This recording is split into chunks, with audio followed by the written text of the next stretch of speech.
கர்த்தருடைய நாமம் மகிமைப்படுவதாக. நான் கடந்த ஏப்ரல் மாதம் நினைக்கிறேன், ஈஸ்டர் அந்த சமயத்தில் நான் இங்கே வந்திருந்தேன். 2வது முறையாக இந்த வருஷத்தில் நான் வரும்படி சகோதரர் அழைத்தார்கள். தேவன் பாராட்டின தயவுக்காக நான் நன்றி சொல்கிறேன். உங்கள் மத்தியிலே வந்திருப்பது எனக்கு மிக்க மகிழ்ச்சி. இந்த நாளிலும் கூட உலகமெல்லாம் கிறிஸ்து பிறந்த நற்செய்தியை கொண்டாடி கொண்டிருக்கக்கூடியதான காலம். நாம் கிறிஸ்மஸ் கொண்டாடவில்லை, ஆனால் கிறிஸ்து இந்த பூமிக்கு வந்ததனுடைய அந்த நற்செய்தியை நாம் நிச்சயமாகவே விசுவாசிக்கிறோம், ஏற்றுக்கொள்கிறோம். இப்பொழுது சகோதரர்கள் 2 காரியத்தை தியானிக்கும்படி எனக்கு தெரிவித்தார்கள். ஒன்று, த வே ஆஃப் கிராஸ், அதாவது சிலுவையின் வழி. 2வது, சுயத்துக்கு மரித்தல். இன்றைக்கு கிறிஸ்தவ திருச்சபைகளுக்கு மிக அவசியமான ஒரு செய்தி இது. இன்றைக்கி எல்லா இடங்கள்லையும் அறிவிக்கப்படக்கூடியதான சுவிசேஷம் என்ன அப்படின்னா, பழைய உடன்படிக்கையின் கீழ் உள்ளதான உலக பிரகாரமான ஆசீர்வாதங்களையே அதிகமாக பேசி ஜனங்களுக்கு ஒரு ஆசை காட்டி இழுப்பது போன்று தான் சுவிசேஷம் அறிவிக்கப்படுகிறது. ஆனால் ஆண்டவராக இயேசு கிறிஸ்து எந்த இடத்துலையும் அது மாதிரியான வார்த்தைகளை சொல்லவே இல்லை. அவர் பிரசங்கித்த சுவிசேஷம், மனம் திரும்புங்கள், பரலோக ராஜ்யம் உங்கள் கையில் இருக்குது, repent, the kingdom of God is at hand, உங்கள் கையில் இருக்குது. தமிழில் சமீபத்திற்குன்னு போட்டிருக்கு, இங்கிலீஷில் அட் ஹேண்ட். யோவான் ஸ்நானகன் பிரசங்கித்த செய்தி அதே தான், மனம் திரும்புங்கள், பரலோக ராஜ்யம் சமயத்திற்கு. அப்போஸ்தலர்கள் பிரசங்கித்தது மனம் திரும்புங்கள்.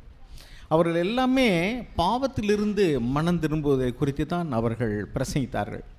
ஆனால் இன்றைக்கு அறிவிக்கப்படக்கூடிய நற்செய்தி என்னென்னா, இயேசுவை ஏற்றுக்கொள்ளுங்கள், அப்பொழுது உங்களுக்கு வேலை கிடைக்கும், ஆசீர்வாதம் கிடைக்கும், பணம் கிடைக்கும், சுகம் கிடைக்கும், உங்கள் பிரச்சனை தீரும், இப்படி தான் சொல்கிறாங்க. இதெல்லாம் இல்லை, உண்மை இல்லைன்னு நான் சொல்லலை.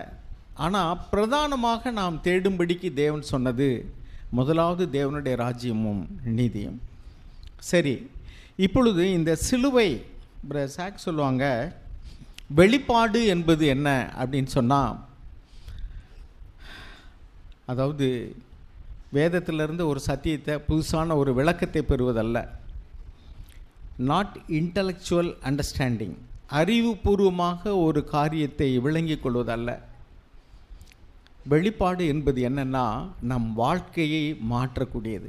ஒரு சத்தியத்தை நாம் இன்றைக்கு புரிந்து கொள்ளும்போது அது என் வாழ்க்கையிலேயே ஒரு பெரிய மாற்றத்தை கொண்டு வருகிறது என்று சொன்னால், அந்த சத்தியம் அது நமக்கு ஒரு வெளிப்பாடாக வருகிறது. It is a revelation. இன்றைக்கு டெய்லி டிவோஷனில் கேட்கக்கூடிய நிறைய செய்திகள் அன்றைக்கு நாங்கள் நடத்தின காளையார் கோயில் காரைக்குடி அந்த கான்ஃபரன்ஸுகளில் உள்ள செய்திகள் தான் பெரும்பாலும். ஏன்னா அன்றைக்கு எங்களுக்கெல்லாம் ரெக்கார்டிங் வசதி கிடையாது, அதனால் அதை ரெக்கார்ட் பண்ணி பெங்களூருக்கு அனுப்பிடுவோம். அந்த செய்தியை தான் இன்றைக்கி நிறைய வரும். அந்த புல்பிட்டை பார்த்த உடனே கண்டுபிடிச்சிடலாம். அப்போ இன்றைக்கு நான் அந்த செய்தியில் கேட்கும்போது கிட்டத்தட்ட 15 வருஷம் இருக்குன்னு நினைக்கிறேன். எப்படியும் நாங்கள் கான்ஃபரன்ஸ் நடத்தி 10 வருஷத்துக்கு மேலே இருக்கும். அந்த நாட்களில் பேசினதான செய்திகள் இன்றைக்கு எனக்கு வெளிச்சமாக இருக்குது. அன்றைக்கே பிரதர் இந்த செய்தியெல்லாம் பேசியிருக்காரா, இன்றைக்கி தான் எனக்கு விளங்குது. அது அன்றைக்கி நான் கேட்டிருப்பேன், மேலே எழுந்த வாரியாக விளங்கியிருப்பான். ஆனால் இன்றைக்கி அது ஒரு ஜீவியத்தை மாற்றக்கூடிய ஒரு செய்தியாக, ஒரு வெளிப்பாட்டோடு கூட வருகிறது. இப்படி தான் நம்முடைய திருச்சபையில் எல்லாருமே நிறைய செய்திகளை கேட்குறோம். சகோதரர்கள் வெளிப்பாடு பெற்று அவர்கள் வாழ்க்கையிலிருந்து, அனுபவத்திலிருந்து நிறைய காரியங்களை நிறைய சகோதரர்கள் பகிர்ந்து கொள்கிறாங்க. நமக்கு அருமையான நல்ல சகோதரர்களையும் நல்ல செய்தியும் தேவன் தந்து கொண்டே இருக்கிறார். ஆனால் அது எல்லாம் என் வாழ்க்கையை மாற்றி இருக்கிறதா, அதுதான் நமக்கு கேள்வி.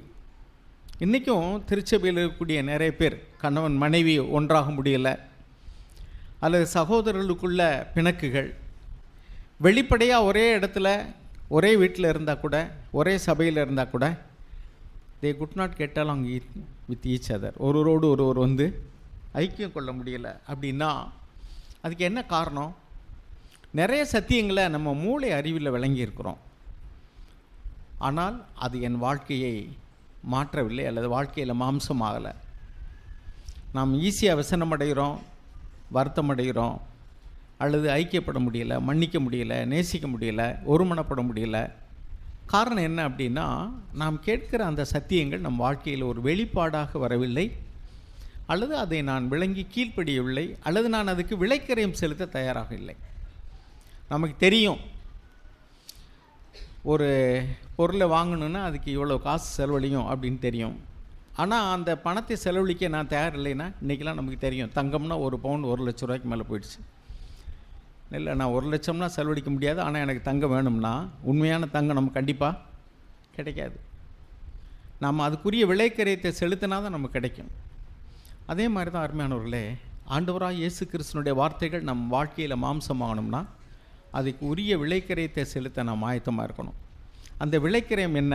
அதை தான் ஆண்டவர் சொன்னார், ஒருவன் என் பின்னே வர விரும்பினால். லூக்கா எழுதின சுவிசேஷம் 9வது அதிகாரம்.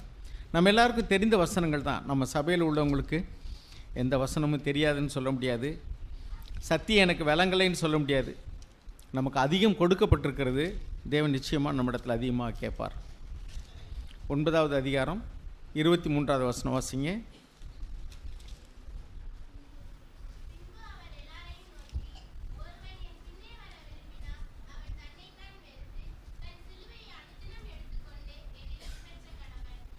பாருங்க, ஒருவன் என் பின்னே வர விரும்பினால், ஒருவன் என் பின்னே வர விரும்பினால், if you desire to follow me. அதாவது கட்டாயமாய் அல்ல. இன்றைக்கி கட்டாயமாய் சிலுவை சுமக்கிறவங்க நிறைய பேர் இருக்காங்க. ஆண்டவராக இயேசு கிறிஸ்து கூட அந்த மரச்சிலுவையை சுமந்து செல்லும்படி கட்டாயப்படுத்தப்பட்டார். அந்த சிலுவையை அவர் மனப்பூர்வமாக எடுக்கவில்லை. அதனால் ஆண்டவர் டேக் அப் யுவர் கிராஸ் அப்படின்னா அது தங்கச்சிலுவையோ மரச்சிலுவையோ அல்ல, நிர்பந்தித்து நம் மீது திணிக்கப்படக்கூடிய சிலுவையும் அல்ல. ஆண்டவர் சொன்னது you take up the cross, நீ உன் சிலுவையை எடுத்துக்கொள். அப்படின்னா நாமளாவே சுயாதீனமாக எடுக்க வேண்டும். And follow me.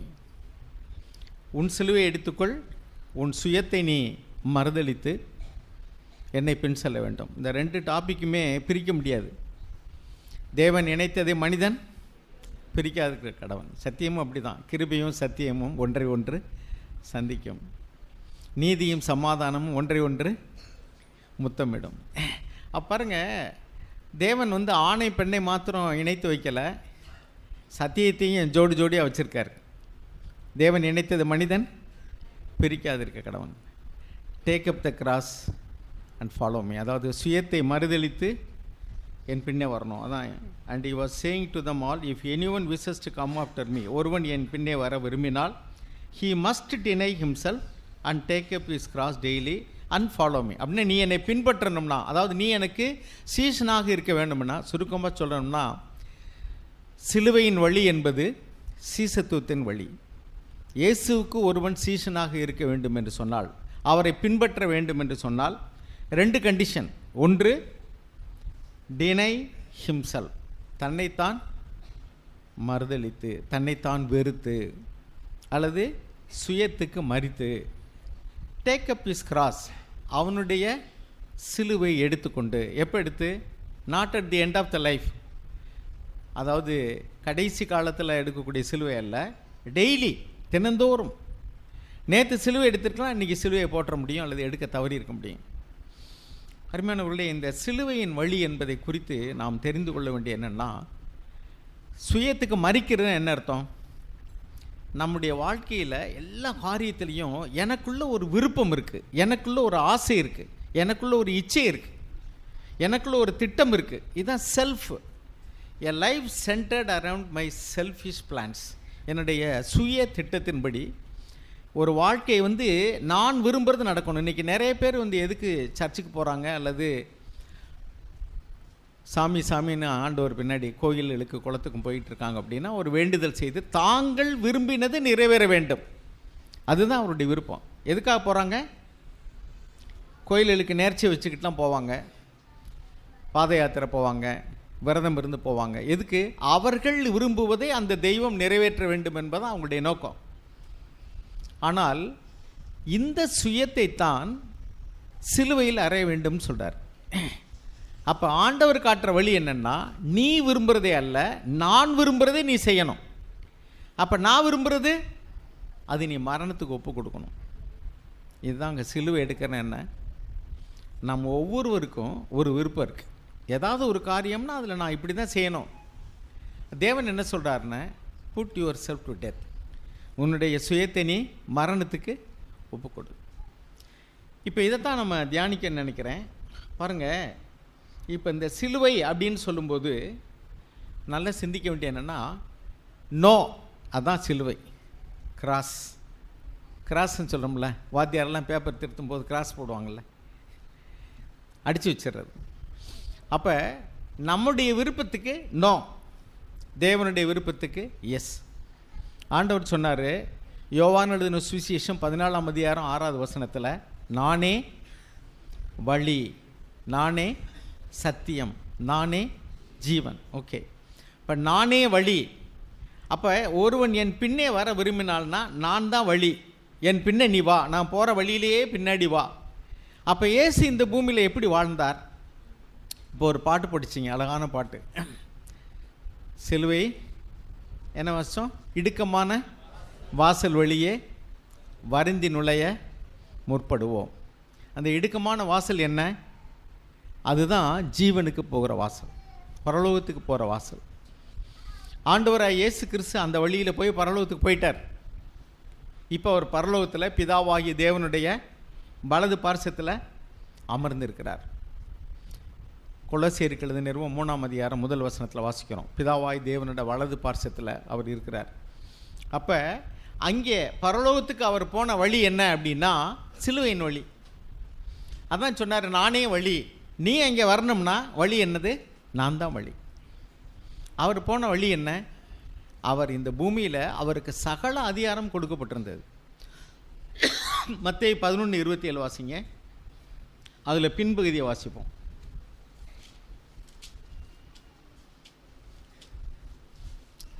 மத்தேயு 11:27. சகலமும் என் பிதாவினால் எனக்கு ஒப்பு கொடுக்கப்பட்டிருக்கிறது. போதும். சகலமும், all things have been handed over to me by my Father. சகலமும் என் பிதாவினால் எனக்கு கையளிக்கப்பட்டிருக்கிறது. இதுதான் இயேசு ஆண்டவர் இந்த பூமியில் இருக்கும் பொழுது எல்லா அதிகாரமும் அவருக்கு கொடுக்கப்பட்டிருந்தது. ஆனால் அவர் இந்த பூமியில் எப்படி வாழ்ந்தார் அப்படின்னா நம்ம எல்லாருக்கும் தெரியும். யோவான் எழுதின சுவிசேஷம் 5வது அதிகாரம் 19வது வசனம் 30வது வசனம் வாசிங்க. யோவான் 5:19.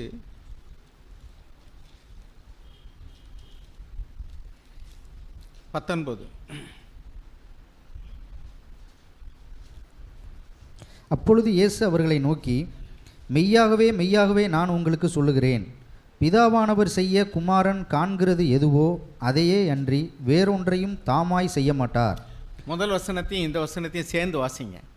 மத்தேயு 11:27 என்ன எழுதியிருக்கு? சகலமும் என் பிதாவினால் எனக்கு கையளிக்கப்பட்டிருக்கு. சகலமும்னா எல்லா அதிகாரமும் எல்லா வல்லமையும் பிதாவினாலே இயேசுக்கு கொடுக்கப்பட்டிருக்கு. ஆனால் அவர் எப்படி வாழ்ந்தார்? Truly truly I say to you, the son can do nothing of himself unless it is something he sees the father doing. பிதாவாகி தேவன் செய்ய குமாரன் காண்கிறது எதுவோ அதே அன்றி தாமாக குமாரன் எதையும் செய்யவே மாட்டார். அப்புறம் 30வது வசனம், நான் என் சுயமாய் ஒன்றும் செய்கிறதில்லை, நான் கேட்கிறபடியே நியாயந்திருக்கிறேன். எனக்கு சித்தமானதை நான் தேடாமல் என்னை அனுப்பின பிதாவுக்கு சித்தமானதையே நான் தேடுகிறபடியால் என் தீர்ப்பு நீதியாய் இருக்கிறது. இதுதான் அவர் போன வழி. அவருக்கு எல்லா அதிகாரம் இருந்தது, எல்லா வல்லமையும் இருந்தது. ஆனால் அவர் தானாக எதையும் செய்யவே மாட்டார். இப்போ நமக்கு எல்லா அதிகாரமும் நமக்கு கொடுக்கப்பட்டிருக்குன்னு வச்சுங்களேன். சில விஷயத்தை நம்மளாவே செய்ய முடியும். உங்கள் கையில் பணம் இருக்குது, நீங்கள் விரும்பினதை வாங்க முடியும், விரும்புகிற விதத்தில் செலவழிக்க முடியும். ஆனால் இப்போ இயேசு நம்முடைய ஸ்தானத்தில் இருந்தால் அவர் என்ன செய்வாராம்? என் இஷ்டத்துக்கு நான் எதையுமே செய்ய மாட்டேன். எதை வாங்கணும்னு நான் விரும்புகிறேன், எனக்குள்ள ஒரு ஆசை இருக்குது, ஆனால் நான் என் இஷ்டப்படி வாங்க மாட்டேன். அப்பா நான் இதை வாங்கலாமா? அவர் என்ன சொல்கிறாரு? பிதாவானவர் சொல்ல அல்லது செய்ய காண்கிறதே அன்றி தானாக நான் எதையுமே செய்ய மாட்டேன். அப்படின்னா எனக்குள்ள ஒரு விருப்பம் இருக்குது, இதை வாங்கணும், இதை கொடுக்கணும், இதை செய்யணும். ஒரு வேலை அல்லது படிப்பு அல்லது ஏதாவது ஒரு வாங்கணும் அப்படின்னா நமக்குள்ள ஒரு விருப்பம் இருக்குது. இப்போ என்ன, இயேசு ஆண்டவருக்குள்ளேயும் ஒரு விருப்பம் இருந்தது, இயேசு ஆண்டவருக்கு செய்யக்கூடிய அதிகாரமும் இருந்தது. ஆனால் அவர் தானாக செய்யலை. இதுதான் ஐ ஆம் த வே, நானே வழி, இதுதான் சிலுவையின் வழி. அப்போ அவருக்குள்ளே இருந்ததான ஒரு ஆசையை அல்லது விருப்பத்தை அதுக்கு நோன்னு சொல்லிட்டு, அதான் சிலுவையில் அறையிறது, புட் டு டெத், நோன்னு சொல்லிட்டு, இது என்னால் செய்ய முடியும் ஆனால் நான் செய்ய மாட்டேன், நீங்கள் என்ன சொல்கிறீங்க? இப்போ முழுவதுமாக அப்படி சரண்டர் ஆகும்போது அந்த பாட்டு படிச்சிருக்கார்ல, என்ன பாட்டு? சிலுவையின் பின்னே எப்படி முகத்தோடு போகுமா? சிரித்த முகத்தோடு. எப்படி சிரித்த முகத்தோடு போக முடியும்? நம்ம விரும்புகிறது நிறைவேறினா சிரித்த முகத்தோடு போகலாம், கேட்கறது கிடைச்சா சிரித்த முகத்தோடு இருக்கலாம். இப்போ பிள்ளைகள் வந்து ஐஸ்கிரீம் கேட்குறாங்க, நீங்கள் மாத்திரை கொடுக்குறீங்க, பிள்ளையை சிரிக்க முடியுமா? முடியாது. ஆனால் ஒன்றை புரிஞ்சுக்கிட்டா, எங்கள் அப்பா அம்மா எனக்கு எதை சொன்னாலும் அது என் நன்மைக்காக தான் இருக்குன்னு என்றைக்கு அந்த பிள்ளை புரிஞ்சுக்கிடுதோ அப்போ சந்தோஷமாக இருக்கும். ஊசி போடுறது நமக்கு விருப்பமே இல்லை யாருக்குமே. ஆனால் டாக்டர் வந்து ஊசி போடுறது நமக்கு நல்லதுக்கு தான், இந்த வியாதிக்கு ஊசி போட்டால் தான் சுகமாகும்னு சொன்னால் பெரியவங்க என்ன செய்கிறோம்? ஊசி போடணுங்க, போடுங்க சொல்கிறேன்ல. நாம் வந்து என்ன சொல்கிறோம்? விரும்பி தான் சொல்கிறோம், போடுங்க, ஏன்னா அது குத்துனா வலிக்கும், ஆனால் அது எனக்கு நல்லது. அப்போ அதை புரிஞ்சுக்கிட்டதுனால அதனுடைய விளைவுகளை புரிந்து கொள்ளும்போது நாம் சந்தோஷமாக நாமளே ஒப்பு கொடுக்குறோம். ஒரு தாய் வந்து தனக்கு ஒரு குழந்தை வேண்டும் என்று விரும்புகிறாங்க. கல்யாணம் ஆகி 1 வருஷம் 2 வருஷம் ஆனாலே பிள்ளை இல்லைன்னா ரொம்ப பேர் வருத்தப்படுவாங்க. ஆனால் அந்த பிள்ளைக்கு முன்னாடி, பெறுவதற்கு முன்னாடி ஒரு பிரசவ வேதனை என்று ஒன்று இருக்கிறது. இப்போல்லாம் பிரசவ வேதனையே இல்லை, சிசரியன் வேதனை தான் இருக்குது. நிறைய இடங்களில் இயல்பான இயற்கையான ஒரு டெலிவரிங்கிறத பார்க்க முடியல, ரொம்ப ரேராக. ஆனாலும் கூட அந்த டெலிவரி டயத்தில் அவங்க சர்ஜரினாலும் சரி அல்லது இயற்கையான பிரசவம்னாலும் சரி ஒரு வேதனை இருக்குது. அந்த காலத்தில் சொல்லுவாங்க பிற இல்லை சவம், அதுக்கு தான் பிரசவம்பாங்க. பிள்ளை ஒன்று பிறக்கணும், இல்லைன்னா தாய் சவம், அதுதான் முந்தி இருந்த நிலைமையெல்லாம். பிரசவம்னாலே அது ஒரு பெரிய இது. பிள்ளை வந்து பிறக்கலைன்னா தாய்க்கு உயிருக்கே ஆபத்து, பிற இல்லைன்னா சவம். ஆனால் இன்றைக்கு பெரும்பாலும் அப்படி இல்லை. ஆனாலும் கூட எந்த தாயாவது அந்த வேதனைப்பட்டு பிரசவம் நடந்தாலும் கூட எனக்கு பிள்ளையை வேண்டாம், இப்படி ஒரு வழியில் எனக்கு பிள்ளை வேண்டான்னு யாராவது நினைப்போமா? நினைக்க மாட்டோம். சமீபத்திலோட டெய்லி டிவோஷனல் பிரதர் சாக் சொல்வார், தாய்மார்கள் வந்து பிள்ளை வேணுங்கிற சந்தோஷத்தில் பிரசவம் போனால் வழி இருக்கும்னு தெரிஞ்சாலும் கூட அதை பற்றி யாரும் நினைக்கிறதே இல்லை. அதே மாதிரி தான் அருமையானவருடைய நம்முடைய வாழ்க்கையில் நாம் வந்து இதனுடைய நோக்கம் என்ன, தேவன் எதுக்காக இதை அனுமதிக்கிறார், ஏன் நான் வந்து கேட்குறத தேவன் கொடுக்கல, நான் விரும்பாத ஒன்றை தேவன் ஏன் கொடுக்குறார் அப்படின்னா, அந்த தேவன் வந்து அன்புள்ள தகப்பன், அவர் எனக்கு நன்மைக்காக தான் செய்கிறாருங்கிறத புரிஞ்சுக்கிட்டோம்னா நாமளே என்ன செய்வோம்? எனக்குன்னு ஒரு விருப்பம் இருக்குப்பா, ஆனால் வேண்டாம், நீங்கள் என்ன சொல்கிறீங்களோ அதை நான் செய்கிறேன். ஏன்னா you are a perfect father, you know everything, உங்களுக்கு எல்லாமே தெரியும். ஆல் நோயிங் காட், நீங்கள் சர்வ வல்லமையுள்ள தேவன், சர்வ ஞானமுள்ள தேவன், ஆதியும் அந்தமும் உங்களுக்கு தெரியும். இதை இப்படி செஞ்சால் எப்படி போகும்னு உங்களுக்கு தெரியும். எனக்கு நித்தியத்தை குறித்ததான கரிசனையோடவே நீங்கள் எல்லா காரியத்தையும் என் வாழ்க்கையில் அனுமதிக்கிறீங்க. அதனால் எனக்கு நலமாய் தோன்றுகிற வழிகள் உண்டு. பைபிள் ஒரு வசனம் இருக்குது, நீதிமொழி என்ன இருக்குது? மனிதனுக்கு நலமாய் தோன்றுகிற வழிகள் உண்டு, அதனுடைய முடிவோ மரம். அப்போ எனக்கு நல்லதாக தெரியும், இட் இஸ் அ ப்ராட் வே. மனிதர்கள் உலகம் பூரா இன்றைக்கி எப்படி போயிட்டுருக்காங்க, அவங்களுக்கு எது நல்லதாக தெரியுதோ அதை செய்கிறாங்க. எனக்கு நல்லதாக தெரிகிற பிஸ்னஸை செய்யணும், எனக்கு பிடிக்கிற பெண்ணை அல்லது ஆணை திருமணம் பண்ணணும், நான் விரும்புகிறதான தொழில், நான் விரும்புகிறதான வசதிகள், இப்படி தான் எனக்கு எது நல்லதாக தெரியுதோ அதை நான் செய்யணும். அப்போ எதுக்கு சாமி கும்பிட்றாங்க? எனக்கு எது நல்லதாக தெரியுதோ அதை சாமி செய்யணும். சாமி என்ன செய்யணும்?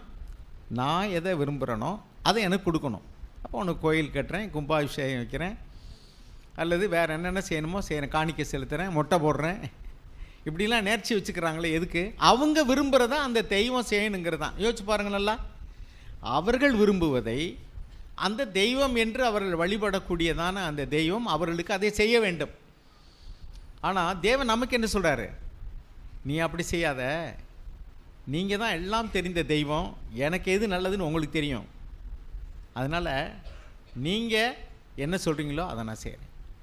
எனக்கு எது நல்லதுன்னா இந்த உலகத்தில் எனக்கு எது நல்லதுன்னு அல்ல. நான் ஒரு முறை இப்படி தான், ஆண்டவரே எனக்கு எது நல்லதோ அது அப்படின்னு கேட்டேன். ஆவியானவர் உணர்த்தினார், இங்கேயும் சுயநலம் தானப்பா, உனக்கு எது நல்லது. சில சமயத்தில் அது உனக்கு நல்லது இல்லாமல் இருக்கலாம், மற்றவங்களுக்கு நல்லதாக இருக்கலாம். இப்போ உதாரணத்துக்கு அநேக தேவதாசர்கள் வந்து இப்போ உதாரணத்துக்கு வந்து சென்ட் தாமஸ் வந்து சென்னையில் மரித்தார், அது அவருக்கு நல்லதா சொல்லுங்கள்? நம்ம கேட்குறோம்ல, எனக்கு எல்லாம் நல்லதோ அதை தாங்க ஆண்டவரே, அதில் சுயநலம் இருக்குன்னு நான் ஏன் சொல்கிறேன் தெரியுமா? இப்போ சென்ட் தாமஸ் கேட்குறாரு ஆண்டவர்கிட்ட, ஆண்டவரே எனக்கு எது நல்லதோ அதை சொல்லுங்கள் நான் செய்கிறேன் அப்படின்னா, நீ இந்தியாவுக்கெல்லாம் போக வேண்டாம், இங்கே உன்னை கொண்டுருவாங்க, அது உனக்கு நல்லதில்லை, அப்படி தானே தேவன் சொல்ல வேண்டியிருக்கும். தனக்கானதே இல்லை. கிறிஸ்து இயேசுவில் இருந்த சிந்தை என்ன? பிலிப்பியர் இருக்கிறது நிறுவத்தில் 2வது அதிகாரத்தில் வாசிக்கிறோம். அவர் தனக்கானதை தேடலை, பிதாவுக்கானதை தேடினார். இங்கே ரகசியம் என்ன தெரியுமா? எனக்கு அது நல்லதாக கூட இருக்கலாம், அல்லது எனக்கு கெடுதலாக கூட இருக்கலாம். ஆனால் தேவன் வந்து ஒன்று செய்யினா அதை நான் செய்யணும். தேவன் அதுக்கு தான் நம்மளை தெரிஞ்சிருக்கிறார். He wants us to do His will. அந்த சித்தம் ஒருவேளை நமக்கு நல்லதாக கூட இல்லாமல் இருக்கலாம், ஆனால் அது மற்றவர்களுக்கு நல்லதுன்னா தேவன் செய்ய சொல்லுவார். பாருங்கள், தாய் வந்து பிள்ளைக்காக பத்தியம் கேட்குறாங்க, அது அவங்களுக்கு நல்லதா? அவங்க விரும்புகிற சாப்பாடை சாப்பிட முடியல, இந்த சாப்பாடை சாப்பிட்டா பிள்ளைக்கு ஒத்துக்கிடாது. எது அவங்களுக்கு நல்லது? அவங்க விரும்புகிற சாப்பிட்றது அவங்களுக்கு நல்லது, ஆனால் அந்த பிள்ளைக்கு ஒத்துக்கிடாங்கிற சாப்பிட மாட்டாங்க இல்லையா? அது மாதிரி தான் எனக்கு நல்லதுன்றதும் கூட சுயநலம் அடங்கினது தான். பாருங்கள், எங்கேன்னு பாசிங்க 2வது அதிகாரம் 4வது வசனம் வாசிங்க. அவனவன் தனக்கானவைகளை அல்ல பிறருக்கானவைகளையும் நோக்குவானாக, கிறிஸ்து இயேசுவில் இருந்த சிந்தையே உங்களிலும் இருக்க கடவுது. அப்ப கிறிஸ்து இயேசுவில் எந்த சிந்தை இருந்தது? எனக்கு நல்லது எதுன்னு கேட்கல.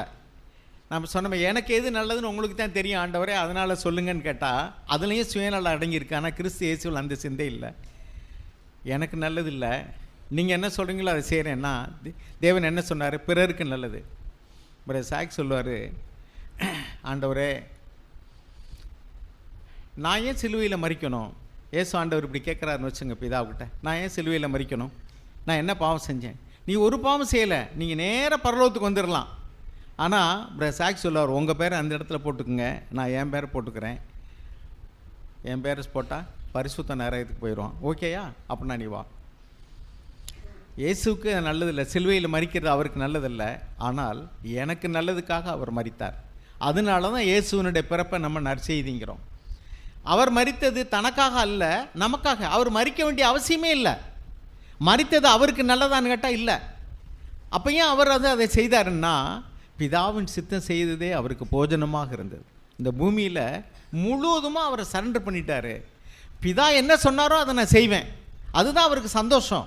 அவருக்கு சந்தோஷம் எதுன்னா, சிலுவையில் மரிக்கிறது வந்து சந்தோஷமானா இல்லை, ஆனால் அதை சந்தோஷமாக தான் செஞ்சார். ஏன்? பிதாவுக்கு பிரியமானது. அதனால தான் அந்த பாட்டை படிக்கும்போது படியிருக்கார், சிலுவை சுமந்து இயேசுவின் பின்னே சிரித்த முகமாய். எப்படி சிரிக்க முடியும்? சிலுவை எடுக்கிறது பிதாவுக்கு சித்தம், பிதாவின் சித்தத்தை நிறைவேற்றுவதான் இயேசுவுக்கு மகிழ்ச்சி. அதனால தான் சிலுவை எடுத்துக்கிட்டு இயேசு சந்தோஷமாக போனார். எனக்காக அழ வேண்டாம், உங்களுக்காக அழுங்கன்னார். நம்ம ஒரு அழுகிற கூட்டம் நம்ம கூட வந்துச்சுன்னா நம்ம என்ன சொல்லுவோம்? யாராவது நம்ம வந்து ரொம்ப இக்கட்டான நிலையில் இருக்கும்போது, ஐயோ பாவம்னு 2 பேர் வந்தால், அப்பா நீங்கள் 2 பேராவது எனக்கு துணைக்கிறீங்க, எனக்கு ஒரு ஆறுதலாக இருக்கும், அப்படி தானே நம்ம நினைப்போம். ஆண்டவர் என்ன சொல்கிறான்னு சரி, எனக்கு அழுகாதீங்க, நான் நல்லா தான் இருக்கேன், எனக்கே இப்படின்னா உங்களுக்கு என்னமோ தெரியாதனால உங்களுக்கு அழுங்கன்னார். அருமையானவர்களே, இதில் நம்ம நல்லா கவனிக்க வேண்டியது என்னென்னா, சிலுவையின் வழி தான் இயேசுவின் வழி, சிலுவையின் வழி தான் சீசத்துக்கு வழி. சிலுவையில் எப்படி சந்தோஷப்பட முடியும்னா, நான் முழுக்க முழுக்க பிதாவின் சித்தம் செய்வதான் எனக்கு சந்தோஷம். எனக்கு என்ன ஆனாலும் பரவாயில்ல, பிதாவுக்கு சந்தோஷம்னா அது எனக்கு சந்தோஷம்.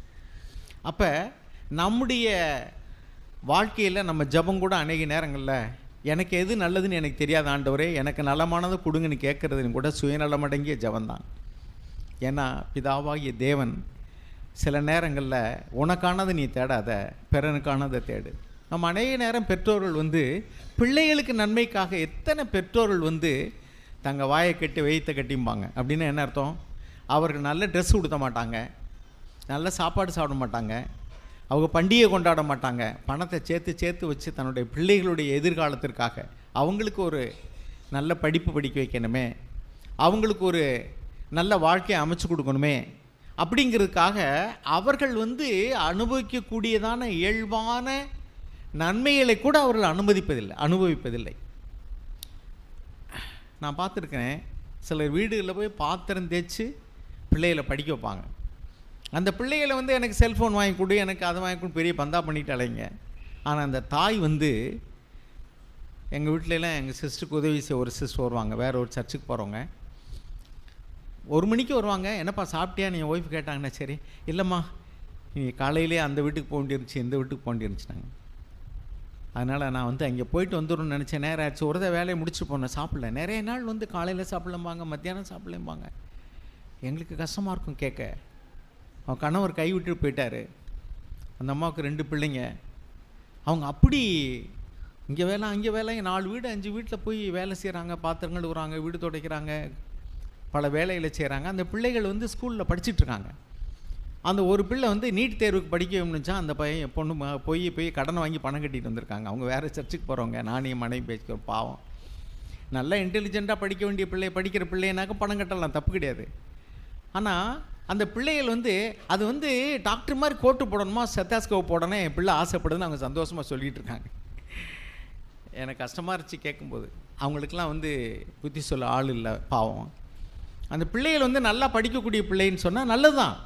ஆவரேஜாக படிக்கக்கூடிய பிள்ளை கூட நான் டாக்டர் ஆகணும், நான் வந்து கோட்டு போடணும், ஸ்டெத்தாஸ்கோப் போடணும். அந்த தாய் வந்து பாருங்கள், அதையும் இன்னோசண்ட்டாக ஏற்றுக்கொண்டு, அவங்களுக்கு தெரியாது இந்த பிள்ளை வந்து நீட் தேர்வில் பாஸ் பண்ணிடுமா, கவர்மெண்ட் கோட்டாவில் இடம் கிடைக்குமா, அதெல்லாம் தெரியாது.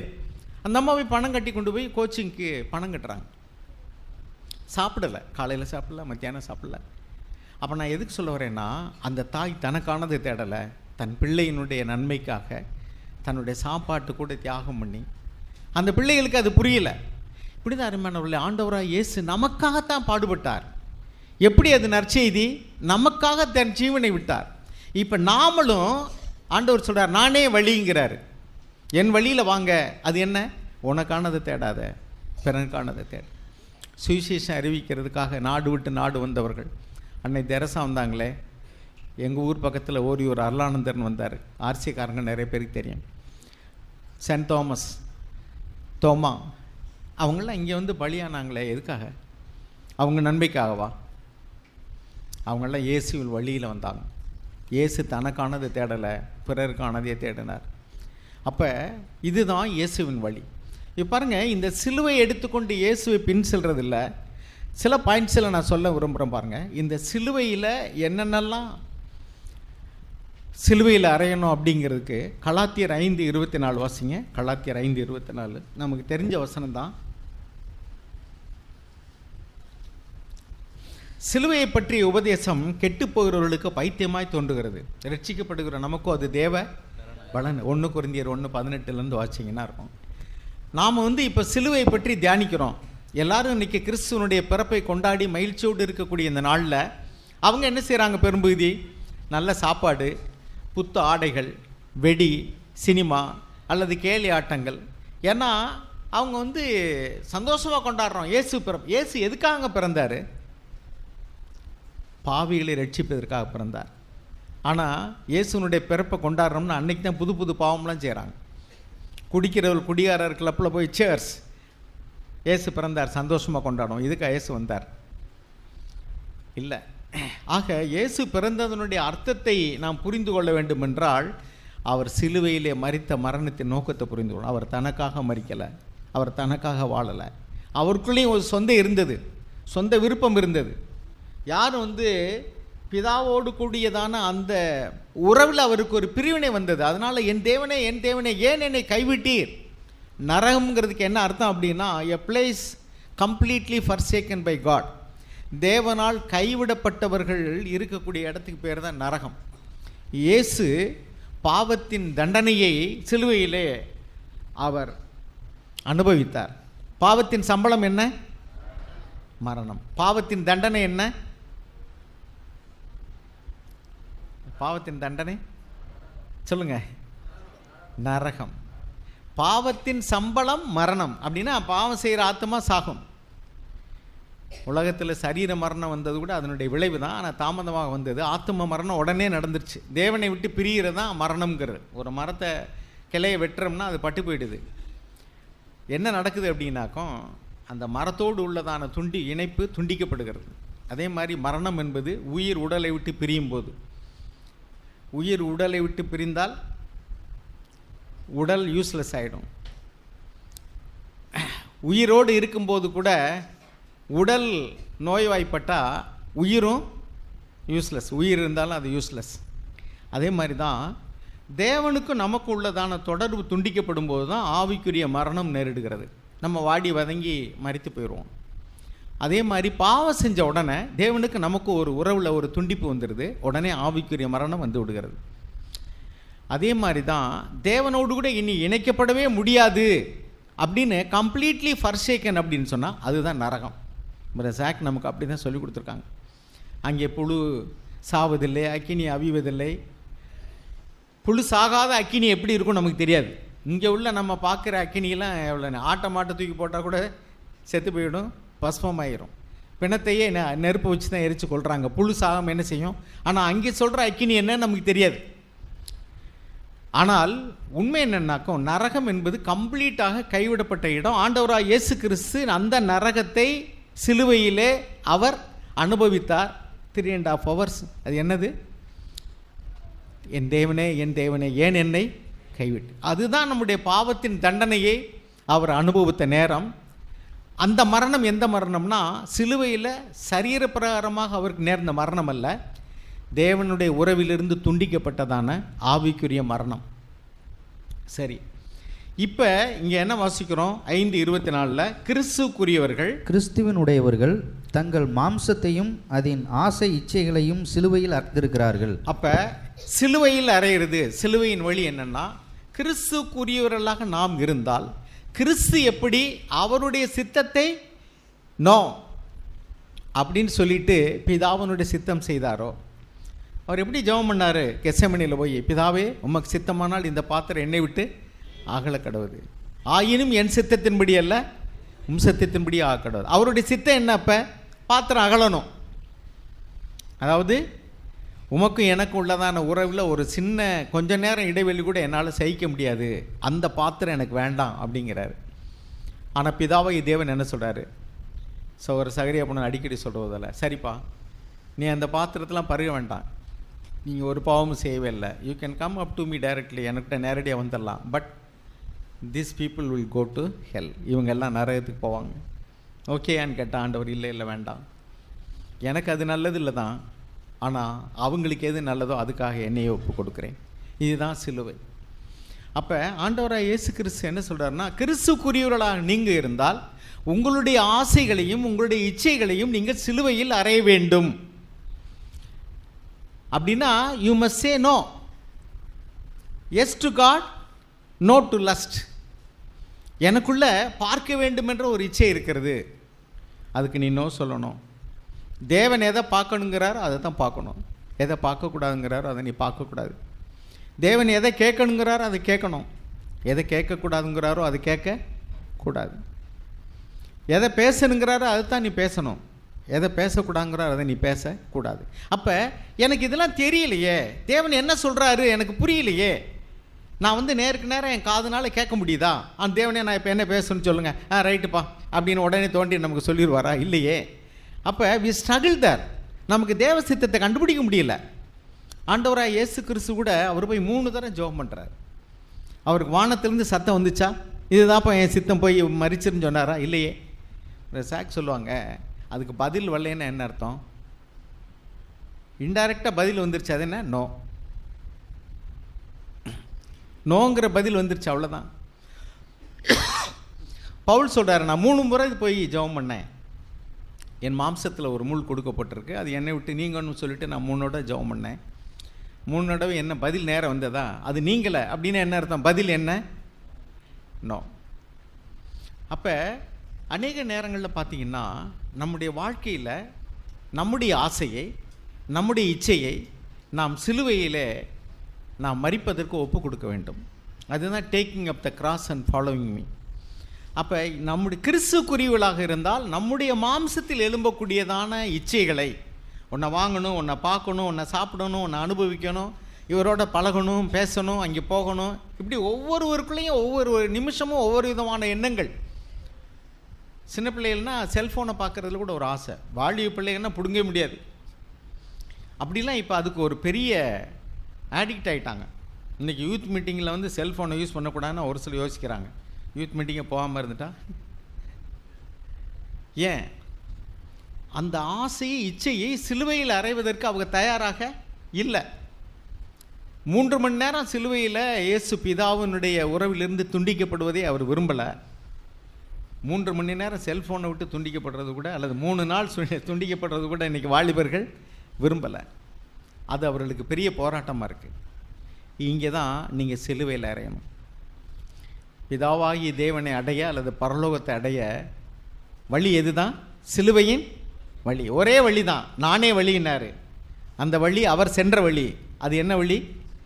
அதுதான் சிலுவையின் வழி, சிலுவை பாதை, த வே ஆஃப் கிராஸ். எனவே சிலுவையின் வழி இல்லாமல் ஆண்டவரே சொன்னார், என் மூலம் அல்லாக ஒருவனும் பிதாவினிடத்தில் வரான், நானே வழி. அது என்ன வழி? அதுதான் சிலுவையின் வழி. நான் போன வழி எது? சிலுவையின் வழி. அது என்ன வழி ஆண்டவரே? என் சித்தம் அல்ல, உம் சித்தம் நாதான். தன்னுடைய ஆசையையும் அதனுடைய இச்சையையும் சிலுவையில் அறையிற வழி. அப்போ அதில் என்ன சந்தோஷம் இருக்கும்? முழுக்க முழுக்க அவருடைய சித்தம் நிறைவேறதில் ஒரு சந்தோஷம். உதாரணத்துக்கு பாருங்கள், இப்போ தாய்மார்கள் வந்து பிள்ளைகளுக்கு வந்து ஒரு முதல் குழந்தைன்னு வச்சுங்களேன், முதல்ல அந்த பிள்ளைகள், அது ரொம்ப நாளாக பிள்ளை இல்லாமல் இருக்கிற ஒரு தாய்க்கு வந்து ஒரு கையில் ஒரு 2 வருஷம் 3 வருஷம் குழந்தை இல்லை, இப்போ அவங்களுக்கு ஒரு குழந்தை பிறக்குது அப்படின்னாக்கும் அந்த குழந்தைய வந்து ரொம்ப ஆசையாக கொஞ்சுவாங்க. அது என்ன செஞ்சாலும் சந்தோஷம்தான். அந்த பிள்ளை வந்து அவங்க அம்மா வந்து இப்போ ஆசையாக அந்த பிள்ளைக்கு ஒரு தின்பண்டத்தை கொடுத்துட்டு அவங்க ஒரு கொஞ்சோண்டு பிச்சை அவங்க சாப்பிட்டுக்கிட்டு இருக்காங்க. அந்த பிள்ளை வந்து அதையும் பிடுங்குதுன்னு வச்சுங்களேன், அம்மா எனக்கு கொடு அப்படின்னு. அந்த தாய் வந்து அது இஷ்டமாக இருக்குமா கஷ்டமாக இருக்குமா? கஷ்டமாக இருக்கும், ஆனால் இஷ்டமாக இருக்கும் இல்லை? தான் ஆசையாக திங்கன்னு நினச்சது அந்த பிள்ளை பிடுங்கும்போது கொஞ்சம் கஷ்டமாக தான் இருக்கும். ஆனால் அந்த பிள்ளை சந்தோஷப்படுறது தான் தனக்கு சந்தோஷங்கிற போது அது இஷ்டமாகவும் இருக்கும் இல்லையா? இதுதான் சிலுவையின் பின்னே சிரித்த முகமாக போகிறது. அது சிலுவை தான், ஆனால் நான் சிரித்து கொண்டே போவேன். ஏன்னா அந்த பிள்ளை சந்தோஷமாக இருக்கு இல்லையா? அதுதான் என்னுடைய நோக்கம். என் பிதாவை சந்தோஷப்படுவார் இல்லையா? அதுதான் எனக்கு சந்தோஷம். அதனால தான் சிலுவையின் பின்னால் இயேசு அவர் விடுதலையாக போனார், இளைப்பாறுதலோடு கூட போனார். அப்போ முழுக்க முழுக்க தன்னுடைய சித்தத்தை தேவனுடைய சித்தம் செய்வதற்கு ஒப்பு கொடுத்து விட்டபடினால தன் ஜீவனே போனாலும், பிலிப்பியரில் பின்னாடி எழுதியிருக்கு, சிலுவையின் மரண பரியந்தம் தம்மை கீழ்ப்படிந்தவராகி. எப்படி கீழ்ப்படிந்தார்? முழுக்க முழுக்க பிதாவினுடைய சித்தம் செய்கிறதையே தன்னுடைய சந்தோஷமாக லக்காக வைத்து கொண்டபடினால, எனக்கு என்ன நடந்தாலும் பரவாயில்ல, அது பிதாவுக்கு சந்தோஷமாக இருக்கா, ஓகே. எனக்கு என்ன நடந்தாலும் பரவாயில்ல, நான் சாப்பிடாட்டாலும் பரவாயில்ல, என் பிள்ளைக்கு ஒரு நல்ல வாழ்க்கை அமையுமா, ஓகே. ஒரு கதை கேட்டேன் கொஞ்ச நாளைக்கு முன்னாடி. ஒரு தாய் வந்து தன்னுடைய மகனை வந்து படிக்க வச்சு பெரிய ஆள் ஆக்கிட்டாங்க. அந்த பையன் படிக்கும்போது அந்த தாய் ஸ்கூலில் வந்து நல்லா படித்து நல்ல ப்ரைஸ் வாங்கினானா. அந்த ப்ரைஸ் வாங்கும்போது பேரண்ட்ஸ் கூட்டிகிட்டு வர சொல்லியிருக்காங்க. அவன் சொல்லியிருக்கான், எங்கள் அம்மா வரமாட்டாங்க. ஏன் தெரியுமா? அவங்க அம்மாவுக்கு ஒத்த கண் இல்லை. அதனால் ஒத்த கண் இல்லாமல் எங்கள் அம்மா வந்து நான் ப்ரைஸ் வாங்கும்போது இருந்தாங்கன்னா மற்றவங்களாம் என்னை கிண்டல் பண்ணுவாங்க, இவங்க அம்மாவுக்கு ஒரு கண் பொட்டடா, குருட்டு கண்ணுடா அப்படின்னு சொல்லுவாங்க, அதனால் வேண்டாம். அவன் நல்ல வேலை கிடச்சி போய் ரொம்ப உயர்ந்த பதவிக்கு போயிட்டான். அப்போ அந்த அம்மாவுக்கு வந்து அவனை பார்க்கணும்னு ஆசை.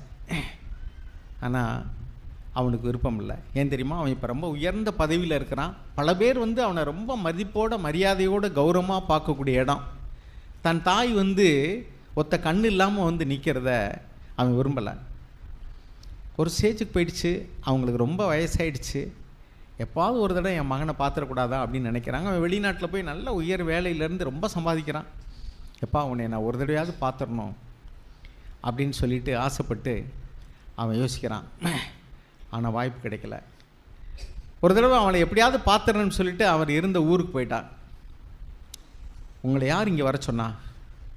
நான் தான் உங்களை வரவே கூடாதுன்னு சொல்லியிருந்தேன்ல, என்னை அவமானப்படுத்திருக்கா, நீங்கள் வந்துட்டீங்களா அப்படின்னு சொல்லிட்டு அந்த தாயை கோபமாக பேசிட்டு அவன் அனுப்பிட்டான்.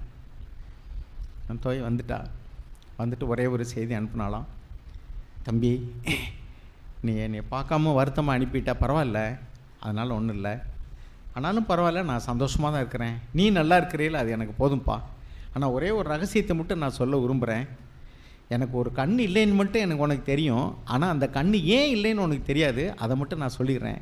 நீ சின்ன பிள்ளையாக இருக்கும்போது ஓடி விளையாண்டுக்கிட்டு இருந்த, அப்போது உன் கண்ணில் வந்து குத்தி உன் கண் வந்து பார்வை இழந்துருச்சு. அப்போ வந்து மருத்துவர்கிட்ட கொண்டு போனோம். அங்கே வந்து அந்த கண்ணி இன்னுமே வந்து பார்க்க முடியாது, அதனால் வேறு ஒரு கண் கிடச்சா அந்த இதை சரி பண்ணிடலாம், அந்த வெளியே மாற்றி ஆப்ரேஷன் பண்ணி சரி பண்ணிடலான்னு சொன்னாங்க.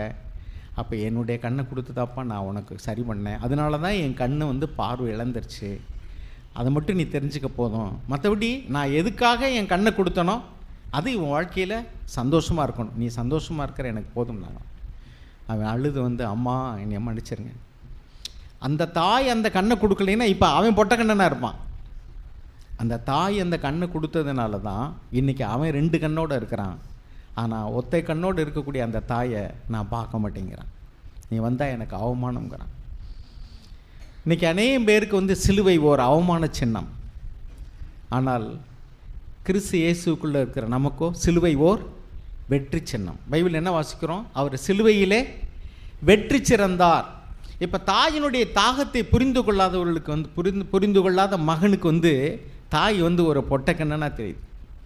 ஆனால் அந்த தியாகத்தை புரிந்த பின்னாடி இப்போ அவன் அழுகிறான், அம்மா என்னை மன்னிச்சிருங்க, நான் அறியாமல் செஞ்சிட்டேன், ஒவ்வொரு ஸ்டேஜ்லேயும் நான் உங்களை அவமானப்படுத்திட்டேன், ஆனால் என்னுடைய நான் நல்லா இருக்கணுங்கிறக்கா நீங்கள் உங்கள் கண்ணை கொடுத்துருக்கீங்க, நல்லா இருந்த உங்கள் கண்ணை வந்து பொட்டக்கண்ணாக போனதுக்கு காரணம் என்னுடைய கண்ணுக்கு பதிலாக உங்கள் கண்ணை கொடுத்தது, ஆனால் அதை நான் மறந்துட்டேன், என்னை மன்னிச்சிருங்கன்னு சொன்னாங்க. அருமையானவர்கள், இன்றைக்கி அப்படி தான் நாம் இருக்க வேண்டிய இடத்துல ஆண்டவர் இருந்தார். அதுதான் நற்செய்தி. இல்லைன்னா நம்ம ஜீவன் இழந்திருப்போம்.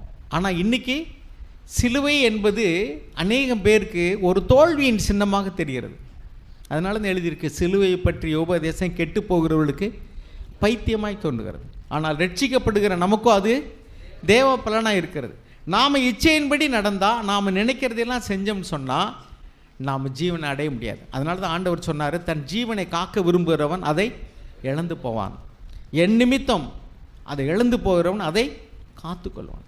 அப்போ நாம் இந்த பூமியில் நாம் ஆசைப்பட்டது நிறைவேறணும், நான் விரும்புகிறது எனக்கு நடக்கணும், நான் பார்க்க விரும்புகிறத பார்க்கணும், கேட்க விரும்புகிறத கேட்கணும், நினைக்க விரும்புகிறத நினைக்கணும் அப்படின்னு சொல்லிட்டு உனக்குள்ளே உள்ளதான காரியங்களை you want to protect your self, உன்னுடைய சுய மையம் கொண்ட உன் வாழ்க்கையை, உன் ஜீவனை நீ காத்துக்கொள்ள விரும்பினா நித்திய ஜீவனை நீ இழந்து போய்விடுவாய்.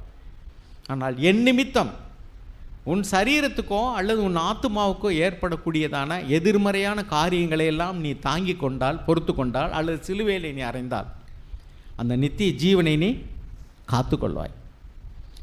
ஆமரிமானவர்களே, கிறிஸ்துக்குரியவர்கள் மாம்சத்தையும் அதன் ஆசை இச்சைகளையும் சிலுவையில் அறைந்திருக்கிறார்கள் அப்படின்னு சொன்னால், சிலுவையில் அறைகிற அனுபவம் கஷ்டமானதான், அது இஷ்டமான அனுபவம் கிடையாது. ஆனால் அதனுடைய மேன்மையை நாம் புரிந்து கொண்டால் அந்த கஷ்டத்திலையும் நாம் எப்படி இருக்கலாம்? சிலுவையின் பின்னே நாம் சிரித்த முகமாய் செல்ல முடியும். ஏன்னா த ரிசல்ட், அதான் சகோதரர் சொல்லுவார், ஒரு தாய்க்கு பிரசவம்னா அது வேதனை தான் தெரியும், it is a painful experience, பிற இல்லைன்னா சவம். ஆனால் அந்த எக்ஸ்பீரியன்ஸ்குள்ளே நான் கடந்து போனாலும் பரவாயில்ல, எனக்கு ஒரு குழந்தை கிடைக்குமே, அந்த சந்தோஷத்தில் அந்த தாய் தன் பிரசவ வேதனையெல்லாம் மறந்து விடுகிறாள். அதுக்கடுத்து 2வது குழந்தை 3வது குழந்தைன்னு கூட சில தாய்மார்கள் நிறைய பிள்ளைகளை பெற்றிருக்காங்க. காரணம் என்னென்னா, ஒவ்வொரு சமயமும் அவங்க அந்த பிரசவ வேதனைக்குள்ளே தான் கடந்து போகணும். சொல்கிறாங்க, அந்த மரண வேதனை இருக்குது பார்த்தீங்களா, அது கூட பிரசவ வேதனைக்கு விட கொஞ்சம் கம்மின்னு தான் சொல்கிறாங்க. பிரசவ வேதனையை விட மரணம் தருவாயில் உள்ள வேதனை கூட கொஞ்சம் குறைவுன்னு தான் சொல்கிறாங்க. அந்த அளவுக்கு அந்த பிரசவ வேதனைங்கிறது அதிகம். ஆனாலும் கூட எந்த தாயாவது எனக்கு பிரசவ வேதனைன்னு பிள்ளையே எனக்கு வேண்டாம் அப்படின்னு சொல்லுவாங்களா? சொல்ல மாட்டாங்க. எப்படியாவது ஒரு பிள்ளையாவது எனக்கு வேணும்னு தான் நினைப்பாங்க. ஆக அந்த சந்தோஷத்தை, தமக்கு முன்பாக இருக்கக்கூடிய சந்தோஷத்தின் பொருட்டு அவர் சிலுவையை சகித்தார். இப்போ நாமளும் இந்த பூமியில் சிலுவையை சகிக்கணும்னா, நாம் இப்பொழுது விரும்புகிறதை அடையும் போது உள்ள சந்தோஷத்தை காட்டிலும் தேவன் விரும்புகிறதை அடையும் போது, அதாவது அந்த நித்திய ஜீவனை அடையும் போது அது பேரின்பம். இது சிற்றின்பம், அது பேரின்பம். இது சிறு வேதனை, ஆனால் அது ஒரு பெரிய சந்தோஷம். அதனால தான் நம்ம அதில் கடந்து போகிறோம். பரீட்சை எழுதணும் அப்படின்னு தாய்மார்கள் விரும்புவோம். காய்ச்சலாக இருக்கிற பிள்ளைய கூட கொண்டு போய் என்ன செய்வாங்க, தாய் தந்தை எப்படியாவது பரீட்சை எழுதியிருப்பான், மத்தியானம் கூட நீ வந்துரு அப்படிம்பாங்க. அது காய்ச்சலோடு இருக்கும், ஒரு மாத்திரை போட்டு பரீட்சை எழுதிருக்கேன். பரீட்சை எழுதினா தான் அது அடுத்த வருஷத்துக்கு போக முடியும். அதனால் கொஞ்சம் நேரம், ஒரு 2 மணி நேரம் 3 மணி நேரம் பரவாயில்ல, எப்படியாவது பரீட்சையை மட்டும் எழுதிட்டு வந்துரு. ஏன் அந்த பிள்ளையை ஏன் நம்ம உபத்திரவப்படுத்துகிறோம்?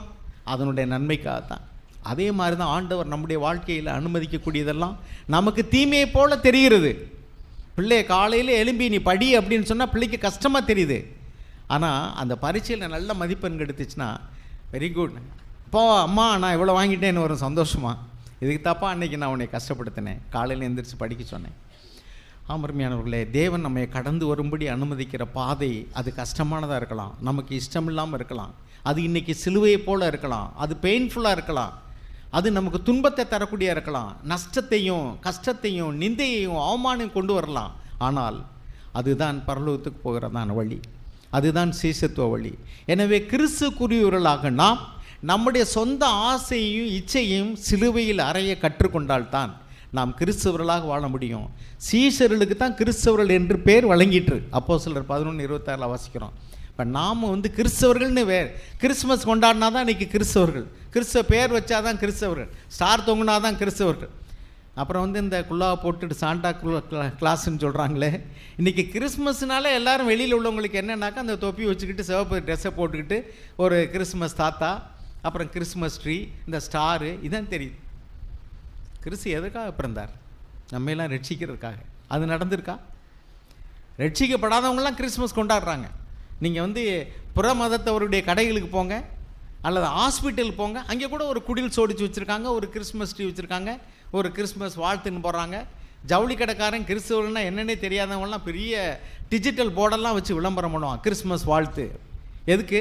என்ன கிறிஸ்மஸ்க்கு ட்ரெஸ் எடுக்கலையா அப்படிமா? அவன் வியாபாரம் எடுக்கிறதுக்கு தான். Selfish people. அவன் இச்சையை நிறைவேற்றிக்கிறதுக்கு நம்மளை கிறிஸ்மஸ் கொண்டாட சொல்கிறான். ஆனால் நம்மளை ஆண்டவர் சொல்கிறார், நீ கிறிஸ்மஸ் கொண்டாட வேண்டாம், கிறிஸ்து பிறப்பின் நற்செய்தியை உண்மையிலே கொண்டாடணும்னா நம் வாழ்க்கையில் அவர் சொல்கிறபடி வாழ்கிறது தான். ஸோ என்னை நோக்கி கர்த்தாவே கர்த்தாவே என்று சொல்லுகிறவனால் பரலோக ராஜ்யத்தில் பிரவேசிக்கவே மாட்டான். கிறிஸ்மஸ் வாழ்த்துன்னு சொல்கிறவன்லாம் கிறிஸ்துவனுடைய ராஜ்யத்தில் பிரவேசிக்க மாட்டான். கிறிஸ்து சொல்கிறதை கேட்டு அதன்படி நடக்கிறவள் தான் பரலோக ராஜ்யத்தில் பிரவேசிப்பார்கள். சரி, அதுக்கடுத்து இன்னொரு சிலுவையின் ரகசியத்தை சொல்கிறேன் பாருங்கள். கலாத்தியர் 5:24 இப்போ வாச்சோம். எபேசியர் 2:15 வாசம். எபேசியர் 2:15-16.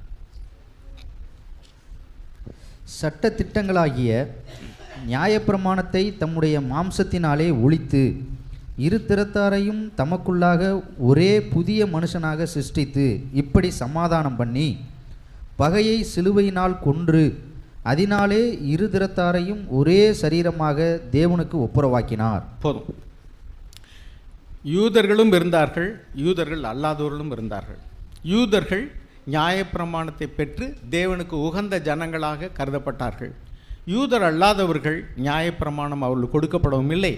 அவர்கள் இஸ்ரவேலர்களாகவோ தேவனுடைய ஜனங்களாகவோ அவர்கள் கருதப்படவும் இல்லை. ஆனால் ஆண்டவராய் இயேசு கிறிஸ்து இவர் 2 பேருக்கும் இருந்ததான பகையை அவர் சிலுவையிலே கொன்று. அப்படின்னு என்ன அர்த்தம்? எல்லா ஜனங்களுக்காகவும் அவர் பாடுபட்டார். அப்படி கொன்று இரு திறத்தாரையும் ஒன்றாக்கி. இப்போ ஒரே ஒரு காரியத்தை நம்ம யோசிக்கணும். பகையை கொள்ளும் ஒரு ஆயுதம் என்னது? சிலுவை.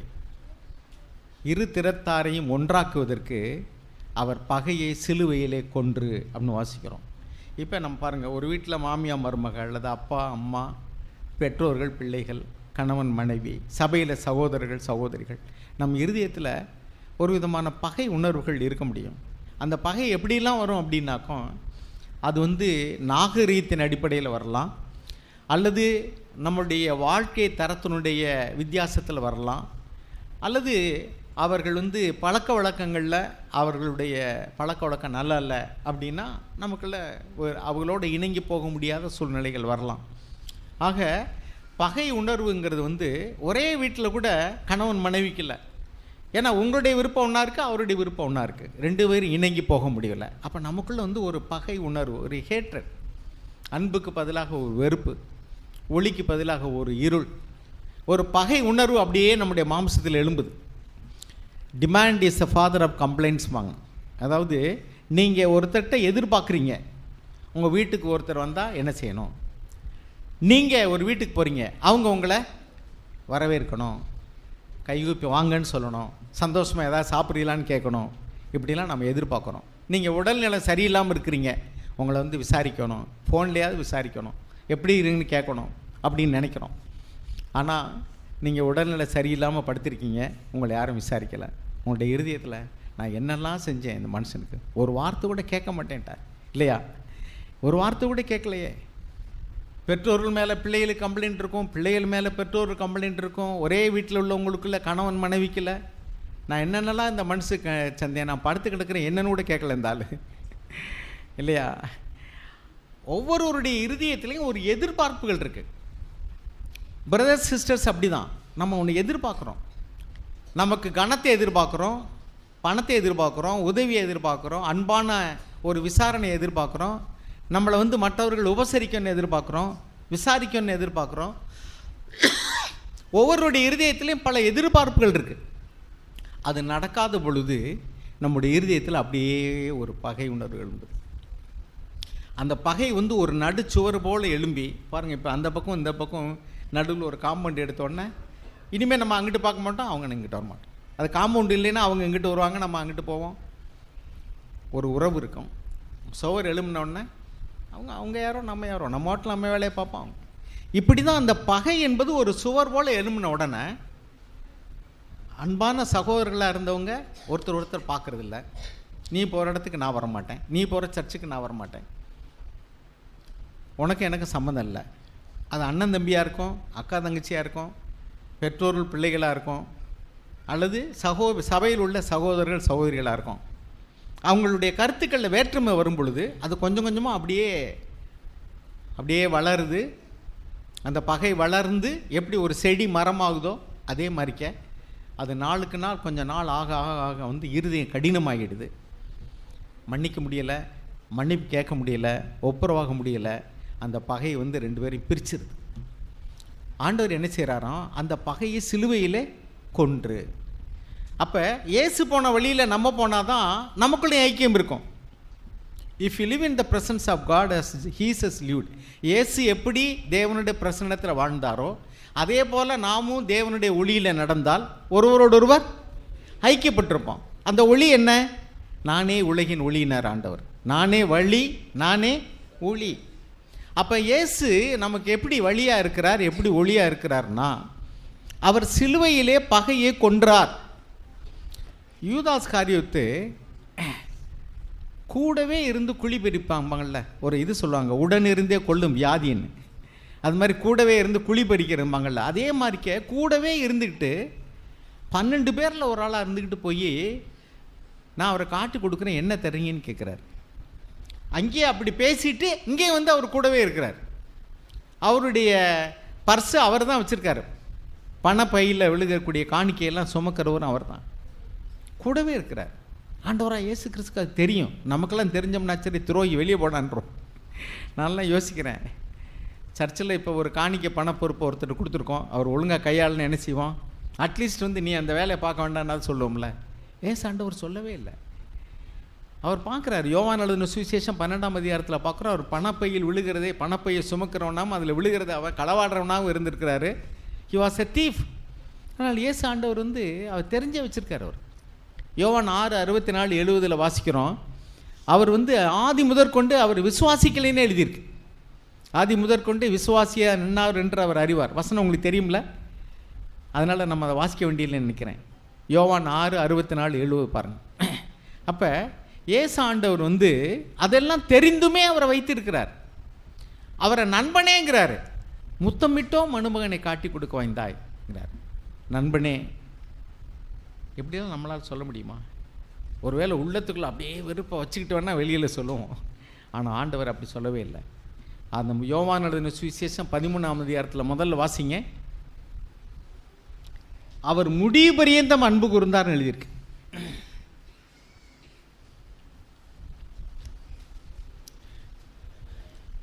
பஸ்கா பண்டிகைக்கு முன்னே இயேசு உலகத்தை விட்டு பிதாவினிடத்திற்கு போகும்படியான தம்முடைய வேலை வந்ததென்று அறிந்து தாம் இவ்வுலகத்தில் இருக்கிற தம்முடையவர்களிடத்தில் அன்பு வைத்தபடியே முடிவு பரியந்தமும் அவர்களிடத்தில் அன்பு வைத்தார்.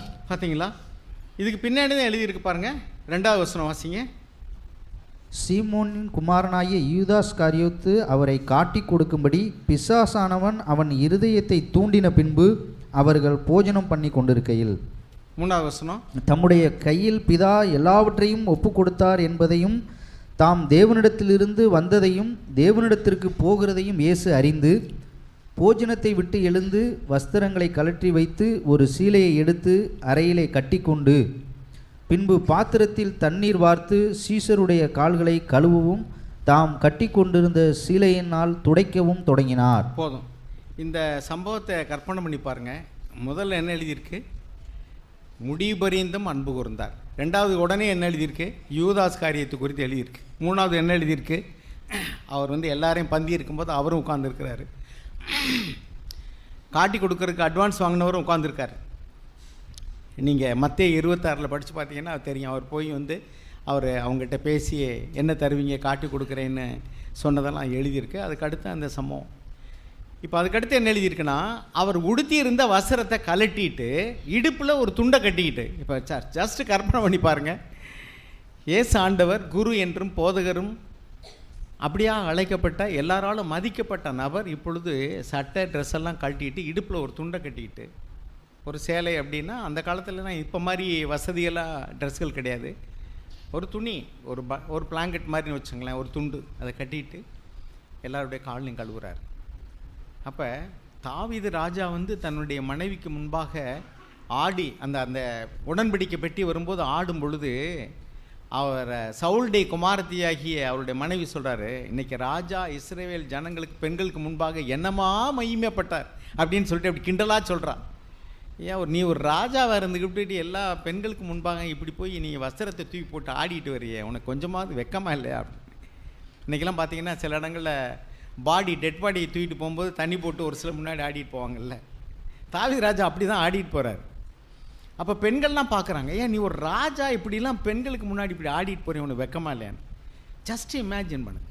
சர்வ வல்லமையுள்ள தேவனுடைய குமாரனாகிய கிறிஸ்து என் வஸ்திரத்தையெல்லாம் கழட்டி போட்டு இடுப்பில் ஒரு துண்டை கட்டிட்டு, உடம்புல துணியே இல்லை, இடுப்பில் ஒரு துணியை கட்டிட்டு போய் காலில் கழுவுறாருன்னா அவருக்குள்ளே இருக்கக்கூடியதான அவருடைய கௌரவம், அவருடைய எண்ணங்கள் எல்லாத்தையும் சிலுவையில் அரைஞ்சிட்டார். இதுதான், இந்த சிலுவையை தான் நம்ம பேசிக்கிட்டு இருக்கோம். இப்போ நம்ம பேசிக்கிட்டு இருக்கிற சிலுவை அந்த மரச்சிலுவை அல்ல, 3.5 மணி நேரம் தொங்கின மரச்சிலுவை அல்ல. அவர் பூமியில் வாழ்ந்த பொழுது அந்த சிலுவை எடுக்கிறதுக்கு முன்னாடி செய்த பிரசங்கம் தான் இது. ஒருவன் என் பின்னே வர விரும்பினால் தன்னைத்தான் வெறுத்து தன் சிலுவையை எடுத்துக்கொண்டு என்னை பின் செல்ல கடவுள்னு சொன்னது மரச்சிலுவையில் தொங்கினதுக்கு பின்னாடி பேசின பிரசங்கம் இல்லை. அவர் பூமியில் வாழ்ந்த நாட்களில் பேசின செய்தி இது. அவர் எப்படி வாழ்ந்தார்? அவர் சொல்கிற சிலுவை என்ன? மரச்சிலுவை அல்ல. இன்றைக்கி நிறைய பேர் கிறிஸ்தவர்கள்னாக்கும் கல்ற முதற்கொண்டு சர்ச்சில் இருக்கிற பாதிரியார்கள் முதற்கொண்டு தங்கச்சிலுவையும் வெள்ளி சிலுவையும் மரச்சிலுவையுமா தொங்க போட்டிருக்காங்க. அந்த சிலுவை அல்ல. இயேசு சொல்லுகிற சிலுவை என்னன்னா, என் விருப்பத்துக்கு நோ சொல்லக்கூடிய, என்னுடைய ஆசைக்கு என்னுடைய திட்டங்களுக்கு நோ சொல்லக்கூடியதான சிலுவை. என்ன வருமானவர்களே, இந்த பகை என் விருப்பத்தில் ஒரு பகை வருகிறது பாருங்கள். உங்கள் வீட்டுக்கு யாராவது கெஸ்ட்டு வர்றாங்க, அவங்க செருப்பை காட்டி போட வேண்டிய இடத்துல போடாமல் வாசலுக்கு வீட்டுக்குள்ளே செருப்பு போடுவாங்க. தெருவெல்லாம் நடந்துட்டு இப்படி கொண்டாந்து இப்படி வீட்டுக்குள்ளே செருப்பை போட்டு வர்றாரு அப்படின்னு நினைப்பீங்க. உங்கள் இருதயத்தில் அப்படியே ஒரு பகை எழும்புது. என்ன இந்த மனுஷன், ஒரு நாகரிகமே இல்லை. அதே மாதிரிக்கு வீட்டுக்குள்ளே அவங்க புழங்குவாங்க, உங்கள் டாய்லெட்டை போய் யூஸ் பண்ணுறாங்க, அதுக்கு ஒழுங்காக ஃப்ளஷ் பண்ணி விடலை, அல்ல தண்ணி ஊற்றி விடலை, நீங்கள் ரொம்ப நீட்டாக வச்சுருக்கீங்க, அவங்க நீட்னஸ் இல்லாமல் புழங்குறாங்க, உங்களால் நேசிக்க முடியல. இப்படி நாகரிகம் இல்லாதவர்கள், பழக்க வழக்கம் பத்தாதவர்கள், அல்லது சமுதாயத்தினால் ஒரு உயர்வு தாழ்வாக எண்ணப்படுகிறவர்கள். கொலோசியர்கள் நிறுவத்தில் 3வது அதிகாரம் பாருங்கள். இந்த இடத்துல நம் இருதயத்தில் அப்படியே ஒரு பிரிவினை, ஒரு கசப்பு, நம்முடைய எதிர்பார்ப்புகளின்படி ஒரு மனிதன் நடக்காத பொழுது, அது மனைவியாக இருக்கலாம், கணவனாக இருக்கலாம், அல்லது பிள்ளைகளாக இருக்கலாம், சபையில் உள்ளவங்களாக இருக்கலாம், நம்முடைய இருதயத்தில் அப்படியே ஒரு பகை எழும்புகிறது. நான் எதிர்பார்த்தபடி அவர் நடக்காத பொழுது. இப்பொழுது 3வது அதிகாரம் 9-10 வாசிங்களேன். ஒருவருக்கொருவர் பொய் சொல்லாதிருங்கள், பழைய மனுஷனையும் அவன் செய்கைகளையும் களைந்து போட்டு தன்னை சிருஷ்டித்தவருடைய சாயலுக்கு ஒப்பாய் பூரண அறிவடையும்படி புதிதாக்கப்பட்ட புதிய மனுஷனை தரித்து கொண்டிருக்கிறீர்களே. அப்படின்னா என்ன அர்த்தம்? அந்த old self should be put on the cross. பழைய மனுஷன் பாவத்தை நேசிக்கிற, இன்பத்தை நேசிக்கிற, தான் விரும்புறது நடக்கணும்னு நினைக்கக்கூடிய செல்ஃபிஷ் டைப் ஆஃப் பர்சன், அதை நீ சிலுவையில் அறிந்துட்டு put on the new self, புதிய மனுஷனை தரித்து கொள்ளுங்க.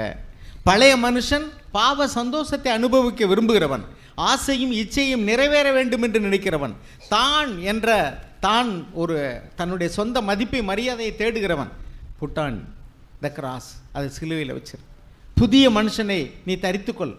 அப்படின்னா அர்த்தம், பகையை சிலுவையில் கொள்ளணும்னு சொன்னேன், ஆசையும் இச்சையும் சிலுவையில் வைக்கணும்னு சொன்னேன், சுயத்தை சிலுவையில் அறையணும், செல்ஃப். ஸோ அதுக்கு அடுத்து என்ன எழுதியிருக்கு பாருங்க, 11ஆவது வசனம். அதிலே கிரேக்கன் என்றும் யூதன் என்றும் இல்லை, விருத்த சேதனம் உள்ளவன் என்றும் விருத்த சேதனம் இல்லாதவன் என்றும் இல்லை, புறஜாதியான் என்றும் புற தேசத்தான் என்றும் இல்லை, அடிமை என்றும் சுயாதீனன் என்றும் இல்லை, கிறிஸ்துவே எல்லாரிலும் எல்லாமுமாய் இருக்கிறார். அவங்க என்ன எழுதியிருக்க? Barbarian and Scythian. இந்த பார்பேரியன் அப்படின்றது, ஸ்கித்தியன் யாருன்னா அவனுக்கு பார்பேரியன் சொல்லுவாங்க. அதாவது காட்டுமிராண்டி அல்லது நாகரிகம் இல்லாதவன் சொல்கிறோமே, அவன் இன்னொருத்தனை பார்த்து இவன் நாகரிகம் இல்லாதவன் சொல்லுவான் பார்த்தீங்களா, அவன் தான் ஸ்கித்தியன்னு சொல்லுவாங்க. ஆக நீங்கள் இப்படிப்பட்ட மனிதர்களை சந்திக்கலாம். நாகரிகம் இல்லாதவர்கள், பழக்க வழக்கம் பத்தாதவர்கள், பேச்சில் ஒரு நல்ல டீசெண்டாக பேச தெரியாது, சாப்பாடு உடுத்துறது, ஒரு நீட்டாக எந்த இடத்தையும் புழங்குறது, அதில் பழக்க வழக்கம் பத்தாது. ஸோ இப்படிப்பட்ட மனிதர்கள் எல்லாம் நோவாவின் பேழைக்குள்ளே எல்லா மிருகங்களும் அடைக்கப்பட்டது போல் திருச்சபையில் இருக்கிறோம்.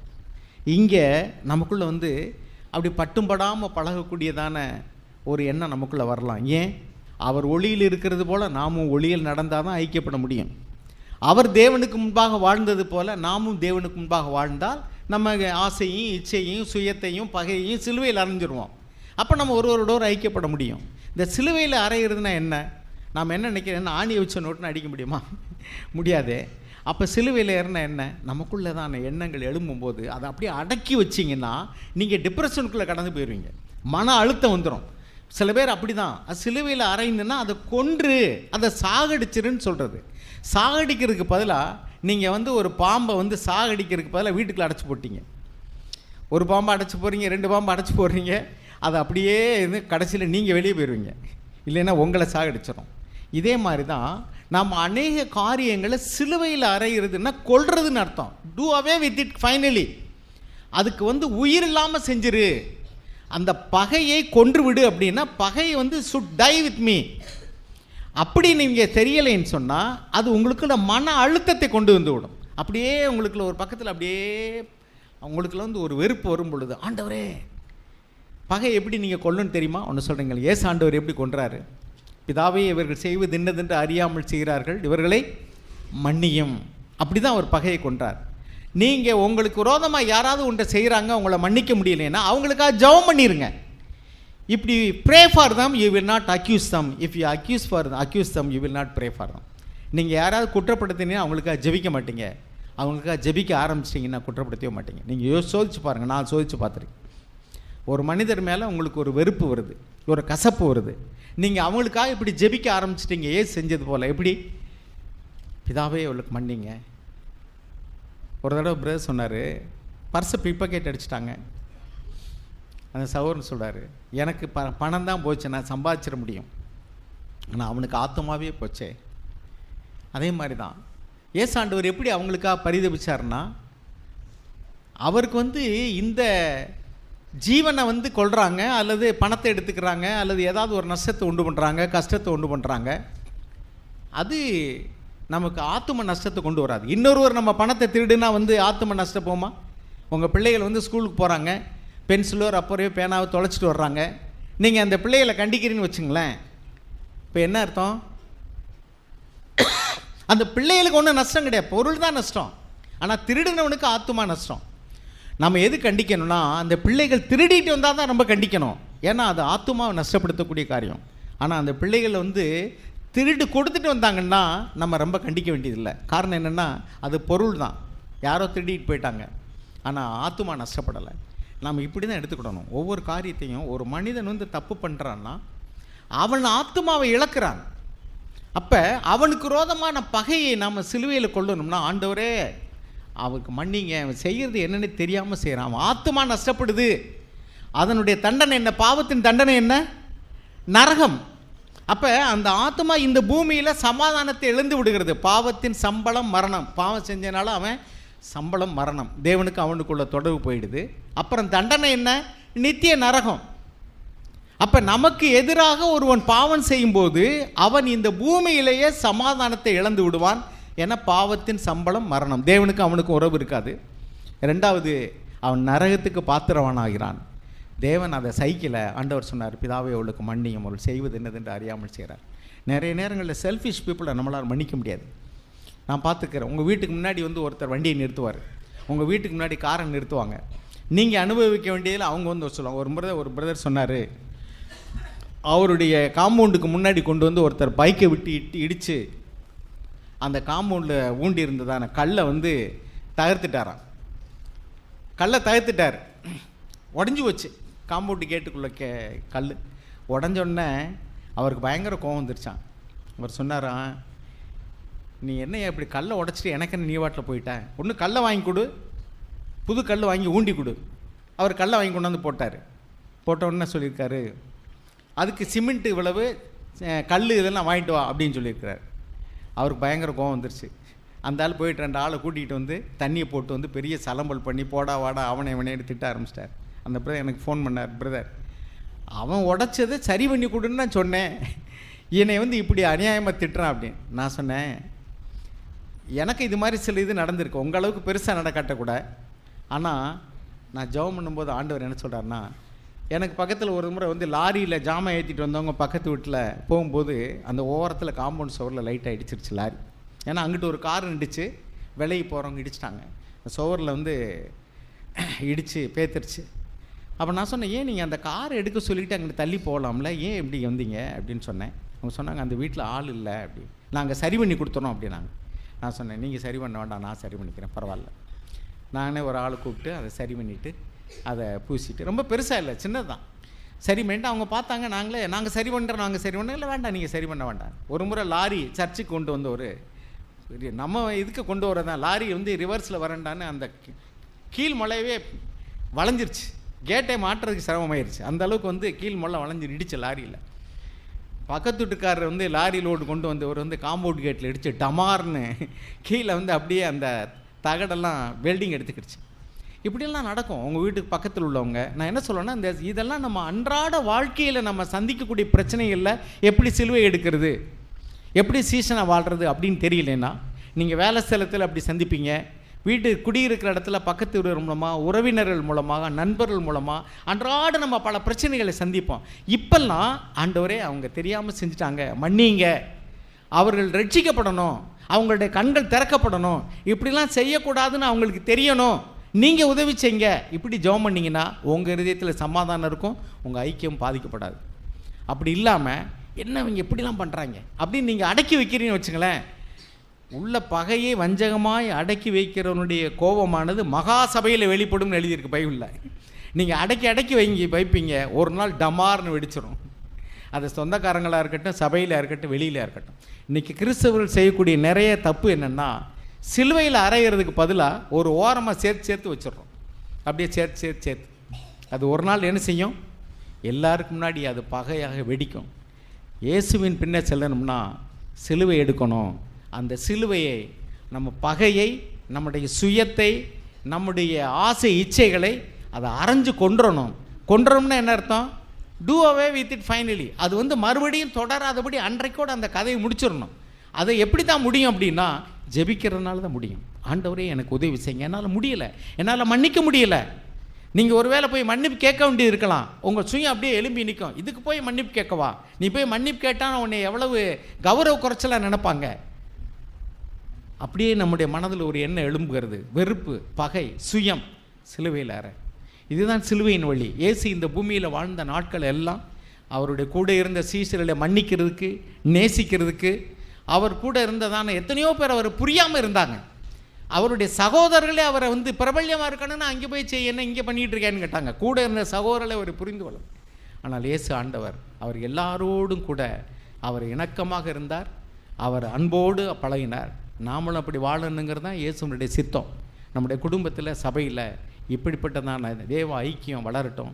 அதற்கு ஒரே கருவி சிலுவை. கர்த்தர் நமக்கு கண்களை திறந்தல்வாராக.